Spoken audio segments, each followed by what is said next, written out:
घराघरात आणि जगभरात सर्वांना माहीत असलेला पौष्टिक पदार्थ जो ड्रायफ्रूटच्या रूपाने उपलब्ध असतो त्याला काजू म्हणतात. आणि काजूमध्ये सुद्धा भारत आणि भारतामध्ये सुद्धा महाराष्ट्रातला सिंधुदुर्ग जिल्ह्यातील वेंगुर्ला तालुक्यामध्ये निर्माण होणारा वेंगुर्ला काजू हा अप्रतिम मानला जातो आणि त्याच्यावर GI घेण्याचा योग आला. ज्या वेळेला वेंगुर्ला काजूचा GI अभ्यास सुरू झाला त्यावेळेला अनेक घटक समोर आले. त्यामध्ये भारतामध्ये काजू लागवड कशी झाली तर त्याचा इतिहास सांगतो की मातीची धूप थांबावी म्हणून पोर्चुगीज लोकांनी काजूची लागवड गोव्याच्या भागात सुरू केल्याचे निदर्शनास आले होते. आणि त्यानंतर त्यांचं संशोधन चालू असताना जसे जसे ते गोव्याकडनं वर सरकत गेले सिंधुदुर्गमधल्या वेंगुर्ल्याला आले आणि वेंगुर्ल्याला त्यांनी जेव्हा काजू लागवड केली आणि त्यावेळेला त्यांच्या लक्षात आलं की ह्या भागात येणारा ह्या भागातल्या मातीतनं येणारा काजू अप्रतिम आणि पौष्टिक आहे आणि तिथे त्यांनी जास्त लक्ष केंद्रित केलं. आणि नंतर वेंगुर्ला काजू हा नुसता प्रसिद्ध नाही तर जगप्रसिद्ध झाला. वेंगुर्ला काजूची प्रसिद्धी बघून अनेक शैक्षणिक संस्था पुढे येऊ लागल्या, विशेष करून दापोली विद्यापीठाने आणि त्या ठिकाणी पर्टिक्युलरली वेंगुर्ल्याला वेंगुर्ला रिसर्च सेंटरही सुरू केलं 1952च्या काळामधली घटना. या रिसर्च सेंटरमधनं अनेक बाबी पुढे आल्या आणि त्यातनंही वेंगुर्ला काजूचं विभाजन करण्यात आलं. म्हणजे क्वालिटी वाईज साईज वाईज त्याला विभाजित होणं हे क्रमपात्र झालं होतं आणि त्यानुसार त्याचं विभाजन झालं. V1, V2 ते V7 असे वेगवेगळ्या व्हरायटीज तिथे वेगळ्या प्रकाराने आयडेंटिफाय केल्या. आणि त्या व्हरायटींमध्ये सुद्धा रिंकल फ्री जातीचं म्हणजे ज्याच्यावर त्या काजूवर कुठल्याही प्रकारचं रिंकल रेषा नसणार आणि तो अतिशय छान दिसायला असणार अशा प्रकाराने सुद्धा त्याच्या निर्मितीकडे लक्ष देण्यात आलं. त्याचबरोबर सर्वात महत्त्वाचा घटक जेव्हा GI करताना समोर आला जो वेंगुर्ला काजूसाठी अतिशय वैशिष्ट्यपूर्ण ठरला तो म्हणजे त्या काजूमध्ये असलेलं व्हिटॅमिन Cचं प्रमाण. वेंगुर्ल्यामधल्या काजूमध्ये व्हिटॅमिन Cचं प्रमाण हे संत्र्यापेक्षा 5 पटीने जास्त आढळलं. त्या वेंगुर्ल्या काजूला GI घेतल्यानंतर तिथे अनेक प्रकाराने आम्हाला प्रबोधन करण्याचा योग आला. विशेष करून वेंगुर्ला काजू घेतल्यावर एक कुटुंब जे त्यासाठी झोकून दिलं होतं रादर ते आधीपासूनच आपल्या मातीशी नाळ जुडलेले अनेक कुटुंबांपैकी ते एक कुटुंब होतं ज्यांचा माझा वैयक्तिक संबंध आला. नेरुरकर असं त्या कुटुंबाचं नाव होतं. त्यांनी वेंगुर्ला काजू टिकवण्यासाठी स्वतःची जागा निर्माण करून तिथे अनेक महिलांना एकत्र बोलवले आणि नंतर तिथे गणेश कॅशू फॅक्टरी नावाची फॅक्टरी सुरू केली.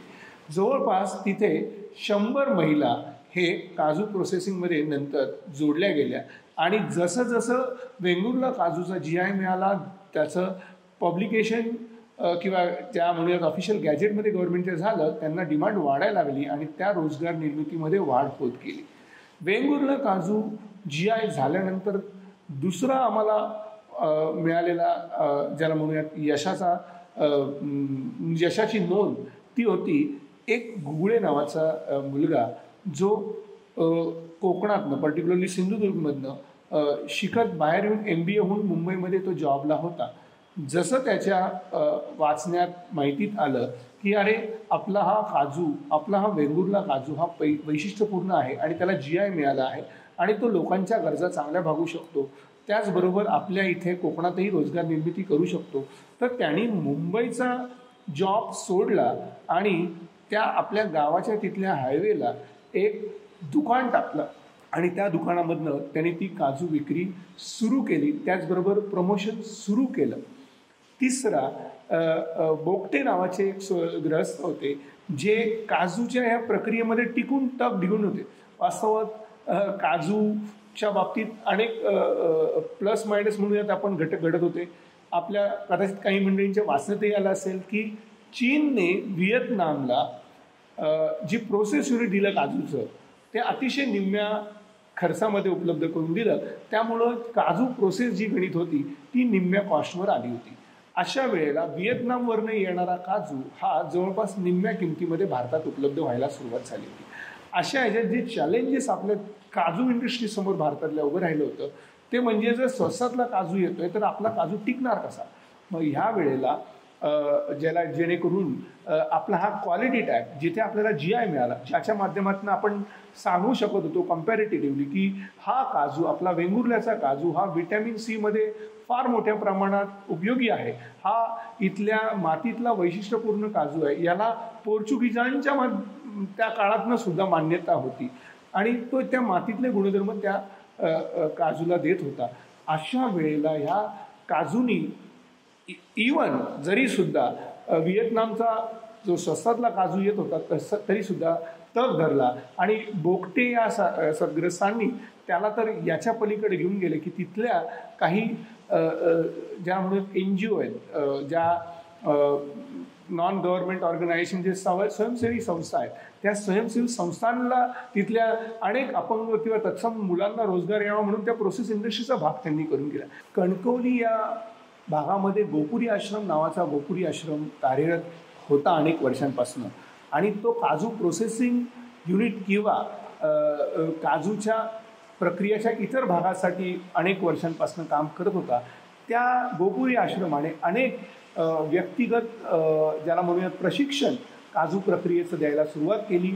स्वयंसेवी संस्थांना अधिकरित्या त्यांनी प्रक्रियेचं ज्ञान द्यायला सुरुवात केली आणि त्याच्यामधून त्या भागामध्ये एक वेगळाच ज्याला म्हणूयात क्रांतीची मुहूर्तमेढ रोवली गेली आणि नंतर या काजूच्या उत्पादनातनं बेसिकली तिथे अनेक प्रकाराने रोजगार निर्मिती झाली तर झालीच, शिवाय हा काजू दिल्ली मुंबईसारख्या ठिकाणी सहज पोचला.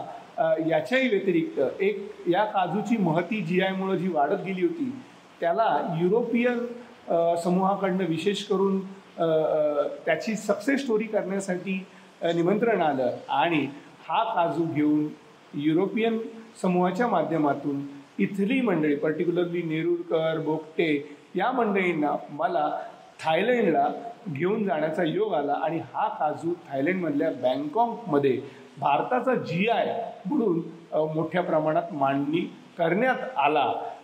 नेरुरकर ज्यांना ठीकसं दोघांनाही ठीकसं तिथे मराठी म्हणजे बोलणं हा तर भाग आपला पार्ट होताच, पण इंग्रजीत अजिबात येत नव्हतं.